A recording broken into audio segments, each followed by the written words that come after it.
घेरी अंग दही कहा सब अब कछु करहूँ उपाय।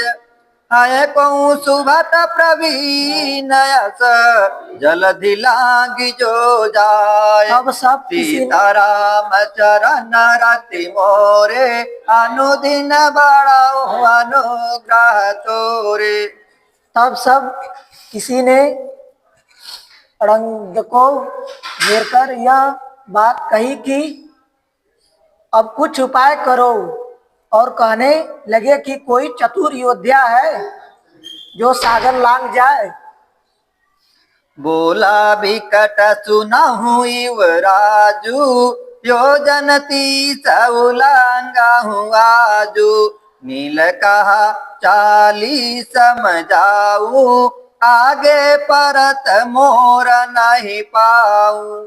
विकट वानर बोला, सुनो युवराज, मैं आज 30 योजना उलांग सकता हूँ। नील बोला, मैं 40 योजना लांग सकता हूँ। योजन जा सकता हूँ, आगे मेरा पाँव नहीं पड़ेगा।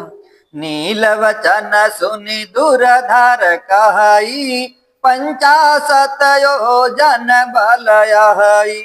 बोले वो नल दो भुजा उठाई योजन 60 मोर गति भाई।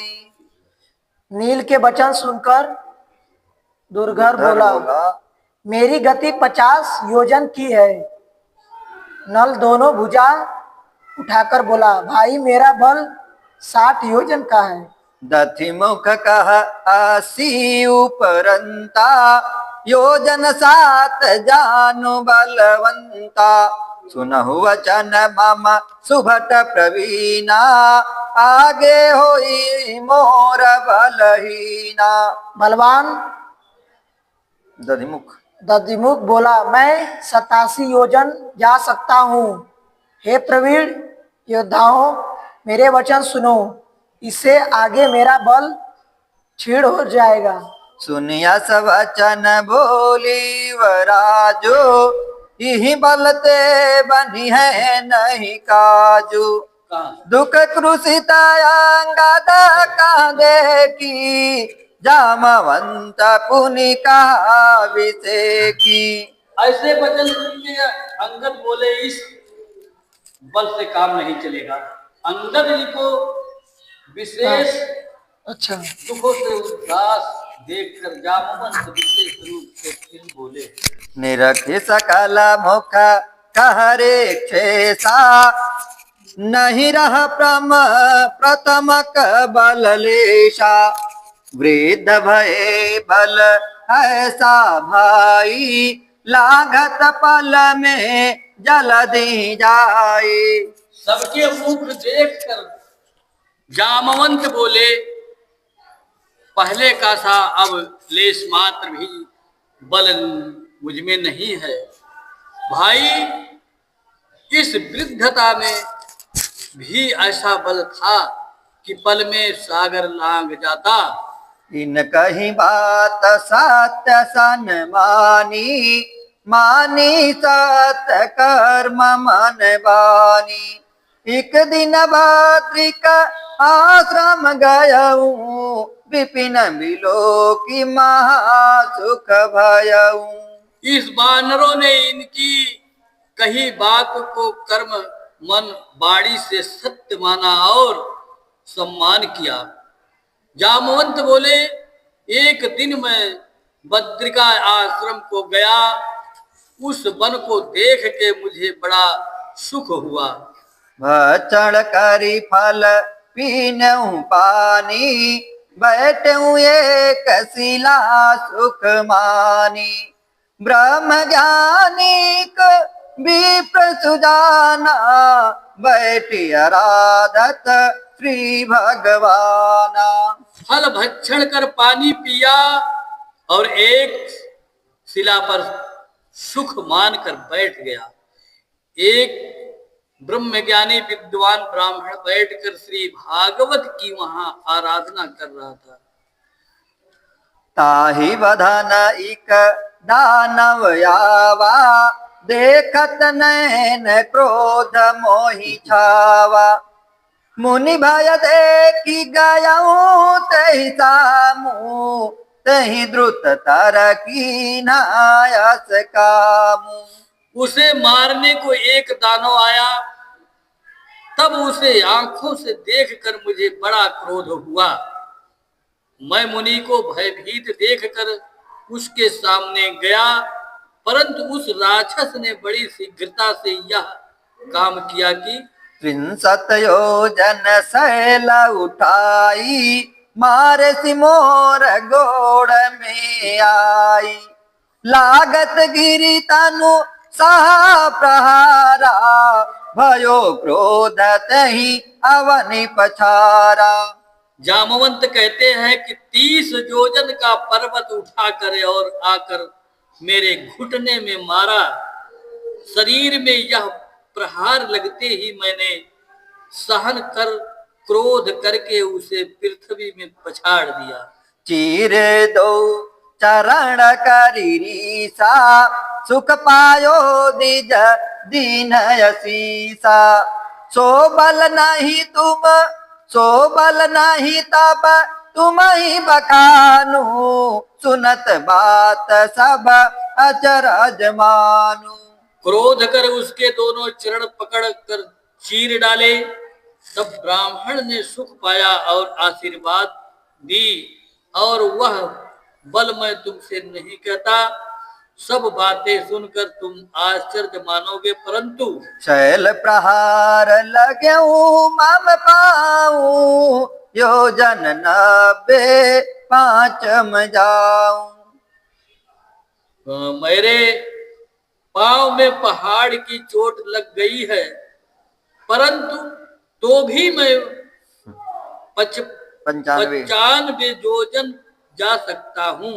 बलिबाधत प्रभु बाढ़ऊ, सो तनु हरणी न जाई। उभय धरी मदीन में, सात प्रदक्षिण धाई। सीताराम चरण रति मोरे, अनुदिन बढ़ाऊं अनुग्रह तोरे। फिर भी कर्म जी जब बलि को बांधने लगे, तब उनका शरीर इतना बढ़ा कि उसका वर्णन नहीं हो सकता। 2 ही पग से त्रिलोकी नापी। तब मैं तरुण था। 2 घड़ी में उस शरीर की दौड़कर 7 बार प्रदक्षिणा की थी। अंगद कहा जाऊं मैं पारा, जिय संशय कछु फिरती बारा। जामवंत कहा तुम सब लायक, किमि पठवो सब ही कर नायक। अंगद ने कहा मैं पार जा सकता हूँ, परंतु लौटती बार जी में कुछ संदेह है कि राक्षसों से युद्ध करके फिर आया जाए या नहीं, क्योंकि जाता तो शक्ति के सरमुख हूँ, इससे बल रहेगा। आने में शक्ति से विमुखता होगी। समर्थ रहे या ना रहे, यथा सशक्ता शक्ति संपन्न ये शक्ति प्राण मुख असमर्थता स्वयं शक्ति मन उखगामिन। इसके अर्थ कई प्रकार के होते हैं, परंतु ये निर्मल है। कोई कहते हैं कि अंगद जी को ऋषि का श्राप था, जिस जल को उलांघोगे फिर ना लौट सकोगे। यदि श्राप होता तो अंगद जी को संदेह क्यों होता, निश्चय ही था। कोई कहते हैं बाली और रावण की प्रीति थी, अंगद जी को संदेह हुआ कि उसकी प्रीति में ना फंस जाऊं, परंतु इससे भक्त की न्यूनता होती है, इस कारण ठीक नहीं। एक कथा यह भी है कि अंगद और अक्षय कुमार दोनों गुरु के पास पढ़ते थे। तब अंगद ने एक दिन अक्षय को बहुत मारा। यह सुन गुरु ने श्राप दिया कि अक्षय के एक ही घूसे से अंगद मर जाएगा। वह बात स्मरण करके अंगद कहते हैं, यदि अक्षय मिल गया तो आने में संदेह होगा। यथा ही दोहा अंगद कहो सकोप तब, अब ही जाए मैं पार, जाऊं मैं पार। मोहि सुरति मुनि आपकी संशय फिरती बार। जामवंत बोले, तुम सब कुछ करने में समर्थ हो, परंतु सबके स्वामी युवराज हो, तुम्हें कैसे भेजूं? क्योंकि भृत्यों के होते स्वामी का जाना नीति विरुद्ध है। कहारी चपति सुनु हनुमाना, का चुप साधी रहा बलवाना। पवन तनया बल पवन समाना, बुद्धि विवेक विज्ञान निधाना। तब ऋक्षपति बोले, सुरो महावीर जी, तुम इतने बलवान हो के कैसे चुप बैठे हो? तुम पवन के पुत्र हो, पवन के पुत्र हो, इस कारण तुम में पवन के समान बल है। बुद्धि विवेक विज्ञान के घर हो। कौन सुकाज कठिन जग माही, जो नहीं तात होय तुम पाही। तब उत्पत्ति अब कहूँ सहेता, सुनहु सकल बैठे ही रेता। मैं हे तात, जगत में ऐसा कौन सा काम है जो तुमसे नहीं हो सके?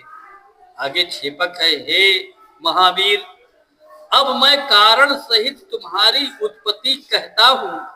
सब कोई इस रेती में बैठकर सुनो ध्यान से। हिमचलई का पर्वत के पासा, कश्यप ऋषि तब तेज प्रकाशा। दिग्गजैक ऐरावत के शम, आयो ऋषि सम्मुख दुरधर यम।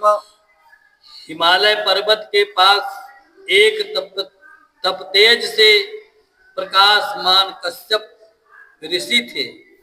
ऐरावत के समान एक हाथी मानो कठिन यमराज ही हो, ऋषि के सन्मुख दौड़ा। निरखिता ही ऋषि सकल सयाने, चले न चरण शिथिला भय माने। तात तोरत ही वन कर राजा, केशरी नाम तेज बल छाजा। उसे देखकर सब मुनि डर गए, भय के मारे भाग न सके, चरण शिथिल हो गए। केसरी नाम बड़े तेजस्वी तुम्हारे पिता उस वन के राजा थे। सो गज देखी मुनि सनिहोरा, एक पि सकल शरण है तोरा। ऋषि दुख देखी दया मन माही, धायो तुरत तात बल माही। हाथी देखकर सब मुनि पुकार उठे, हे कपिराज, हम सब आपकी शरण हैं। ऋषियों का दुख देखकर मन में बड़ी दया हुई और तुम्हारे पिता उसी समय वेग से दौड़कर वहां गए। वीरवता ही कमोष्टिक मारा, उभय दसन गाही भूमि पछारा। परव धरण करी घोर चिकारा, तब मुनि होय प्रसन्न विचारा। केसरी उस हाथी से लड़ने लगे और एक घूसा मार दोनों दांत पकड़कर पृथ्वी पर पछाड़ दिए। वह घोर चित्कार कर पृथ्वी में गिरा। तब मुनि ने बड़े प्रसन्न हो मन में विचार किया। तब पितु बहु बल देखि मन, मुनिवर दीन असीस। मागु मागु वर भाय मन, हे द्विज पालक पीस। सीताराम चरण रति मोरे, अनुदिन बढ़ाऊं अनुग्रह तोरे। मन में तुम्हारे पिता का अधिक बल देख कर मुनि ने आशीष देकर कहा, हे ब्राह्मण पालक कपिराज, जो मन में भावे सो पर मांग। अनुकूल तपसी कह जानी, बोलत तात जोरी जुग पानी। जब प्रसन्न मो पर भगवान, पुत्र देव बल मरुत समाना। तपस्वी को प्रसन्न जानकर तुम्हारे पिता केसरी दोनों हाथ जोड़ के बोले, हे भगवान, जो आप मेरे ऊपर प्रसन्न हो तो मरुत के समान बलि पुत्र दीजिए। एवमास्तु कही ऋषि तब गयऊ, आगिल चरित सुनहु जस भयऊ। माता तोरी अंजनी साती, रूपय पार नहीं रति रति। एवं मस्तु ऐसा ही होगा, यह कहकर ऋषि तब चले गए।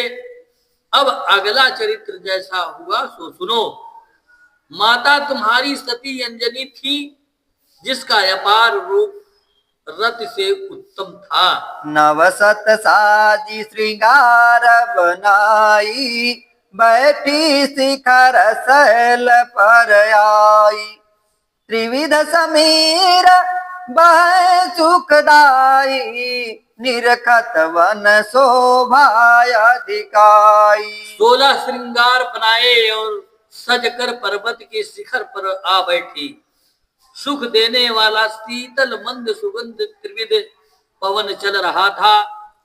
वन की अपार शोभा देखकर मन में प्रसन्नता होती थी। चीर उड़ावन पवन सुवर सा, भुजा दीर्घ करी चाहत परशा। देखी मातु तब क्रोध करे, लागी साप देन पुनिते। पवन देव उसे देखकर मोहित हुए और पति की तरह चीर उड़ाकर भुजा दीर्घ कर छूना चाहा।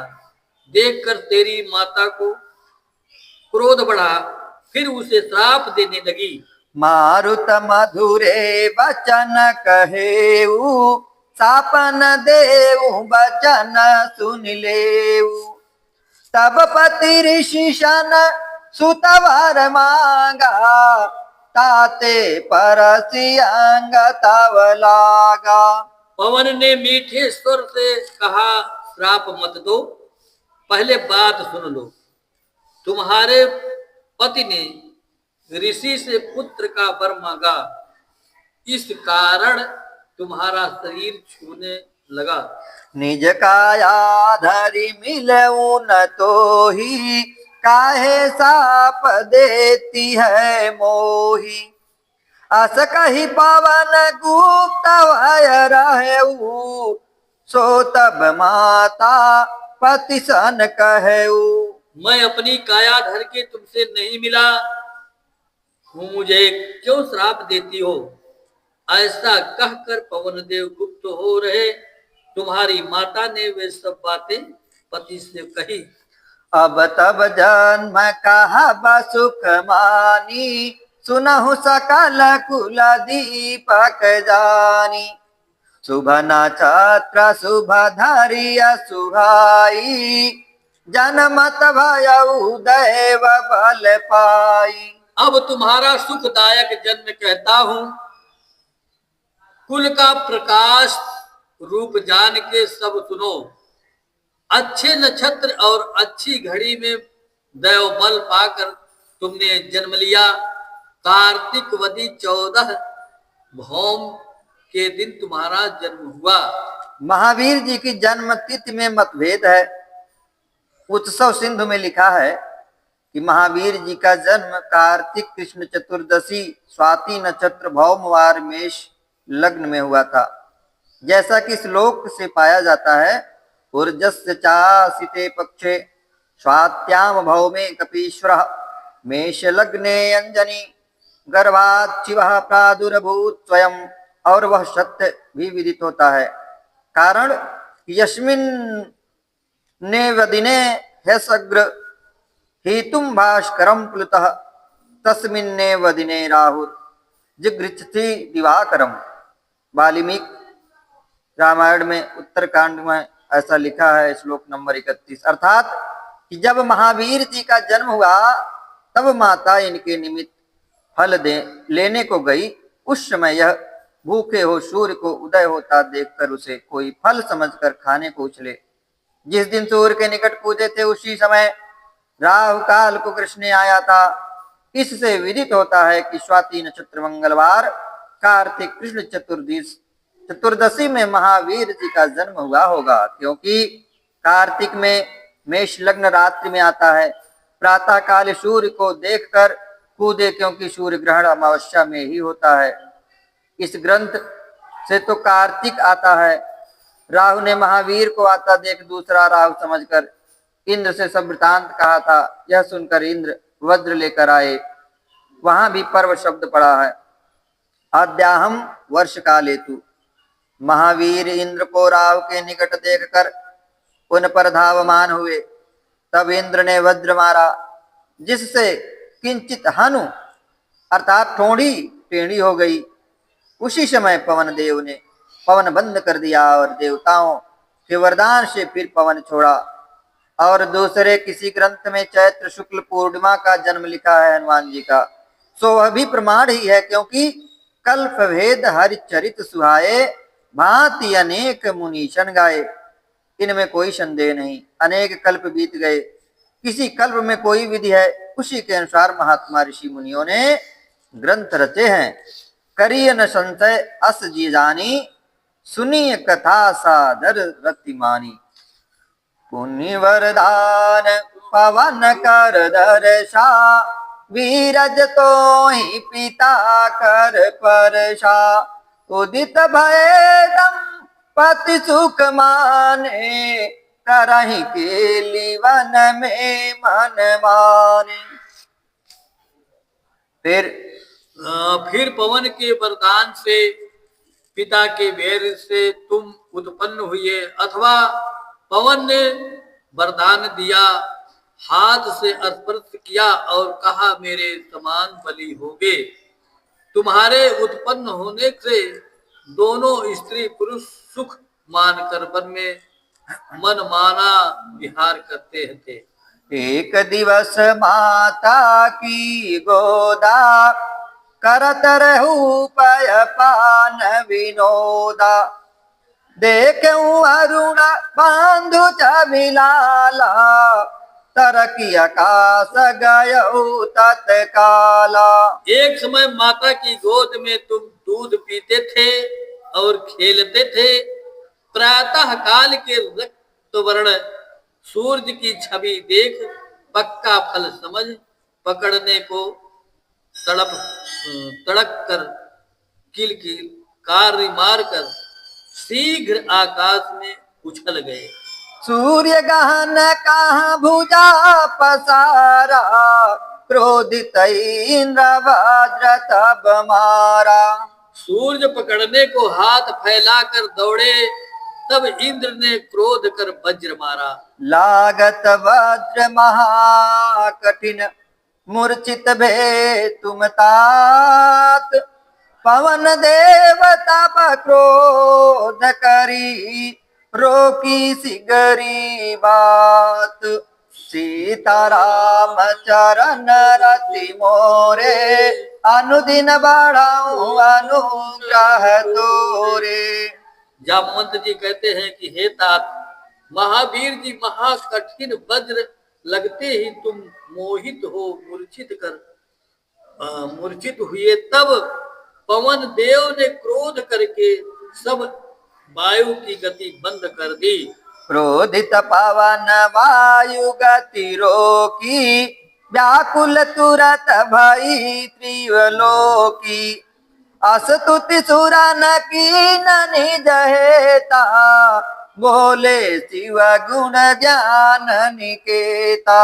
क्रोध करके पवन ने वायु की गति रोक ली, जिससे तुरंत त्रिलोकी व्याकुल हो गई। तब देवता घबरा कर अपने प्रयोजन के लिए शिव जी की स्तुति करने लगे। उस समय गुण और ज्ञान के निधान शिव जी बोले, धरहु धीर जनि हो दासा, सब मिल चलहु पवन के पाशा। शिव विरंच सुर इंद्र समेता, वायु के ढिग चले सचेता। धैर्य धरो, उदास मत हो, मिलकर पवन देवता के पास चलो। शिव ब्रह्मा इंद्रादि देवता सब पवन के निकट आए। तब सुत गगन सूर्य गहिलीना, श्वास समीर रोकी दुख दीना। तजहु पवन रहे प्राण भलाई, तुमको सुयस हो जग भाई। तुम्हारे पुत्र ने आकाश में सूरज को पकड़ लिया। एक तो अपराध किया, दूसरे तुमने पवन की गति रोक दी। हे भाई, वायु को त्याग दो तो सबके प्राण रहे, इसमें तुम्हें यश और भलाई मिलेगी। जो मन भाव ले वरदाना, तजहु समीर हो कल्याणा। देव गिरा सुनी सुंदरी बानी, बोले बात जोरी जुग पानी। जो मन में आवे सो वरदान मांगो, पवन को त्याग दो जिससे सबका हित हो।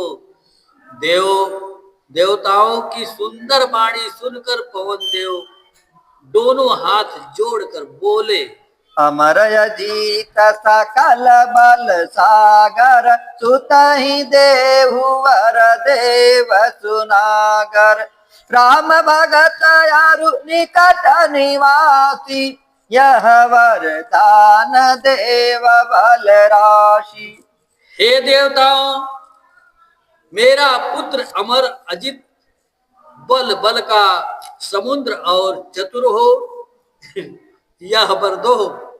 और मेरा पुत्र राम का भक्त, बल की रास और उनके निकट रहने वाला हो, यह वर दो। एवमास्तु सब देवन कीन्हा, पवन समीर छोड़ी तब दीन्हा। दय वरदान देव सब गयऊ, विचरय वनहि महा सुख भयऊ। तब देवता बोले, यही होगा। ब्रह्मा जी बोले, तुम्हारा पुत्र बजरंगी होगा और मेरी शक्ति भी इनको नहीं व्यापेगी। अग्निदेव ने अग्नि से, इंद्र ने वज्र से अभय दिया। महादेव जी ने त्रिशूल से, यम ने अपने दंड से, वरुण ने जल से, देवी ने वचन से निर्भय किया। यह सुन उस समय पवन देव ने वायु को छोड़ दिया। वरदान देकर सब देवता चले गए और हनुमान जी महासुखी हो वन में विचरने लगे। जब जब जाया मुनिन के तीरा, डारय फोर कमंडलु नीरा। बिटप तोर गिरि शिखर ढावे, बलयति भूरि अंग दुनिहावे। जब जब मुनियों के निकट जाए, तब तब कमंडल फोड़ जल बहा दे, वृक्ष तोड़ दे, पर्वत के शिखर ढहा दे, महाबल से शरीर धुने। ऋषि न साप तब दीनि विचारी, भूल जाहु निज पौरुष भारी। जब जब को सुरति कराई, तब तब तुम्हारे बल हो भाई। तब ऋषियों ने श्राप दिया कि तुम अपना प्रबल बल भूल जाओगे। जब कोई तुम्हें स्मरण करावेगा, तो तुम्हारे बल हो जाएंगे। तात मात कर प्राण समाना इंद्र जुहनीय नाम हनुमाना। सो मैं तुम्हें सुनाऊं सबहि बोले महावीर सुनित बही। हे तात, माता के प्राणों के समान प्यारे हैं। इंद्र ने जो थोड़ी में वज्र मारा तो हनुमान जी थोड़ी टेढ़ी हो गई। हनुमान जी की थोड़ी टेढ़ी हो गई, इससे हनुमान नाम हुआ। सो मैंने तुमसे सब कथा कही। यह सुनकर तब महावीर जी बोले, तजहु शोक आनहु मन धीरा मोहि निश्चय सेवक रघुवीरा। हनुमत वचन सुनत सब काना जय जय जय सब करहि बखाना। शोक का त्याग करो, मन में धैर्य धरो। मैं निश्चय रघुनाथ जी का सेवक हूं और कार्य करूंगा। हनुमान जी के वचन कानों से सुनकर सब कोई जय जयकार करने लगे। होई है सिद्ध राम कर काजा अति सुकल है राजा। जाम्बवंत और नल नीला अंगद आदि सुभट बलशीला। अब रघुनाथ जी का काम सिद्ध होगा, यह जान अंगद जी ने हृदय में अत्यंत सुख पाया। जामवंत नल नील और भी बड़े बड़े अंगद आदि सुभट जो बलवान थे, मिलय सबय हनुमंत ही धाई राम काज तुम करिहो भाई। हनुमंत सिंधु तनु देखी करिहो रघुपति काज अभिषेकी। सब कोई दौड़कर हनुमान जी से मिले कि अब रघुनाथ जी के कार्य तुम करोगे।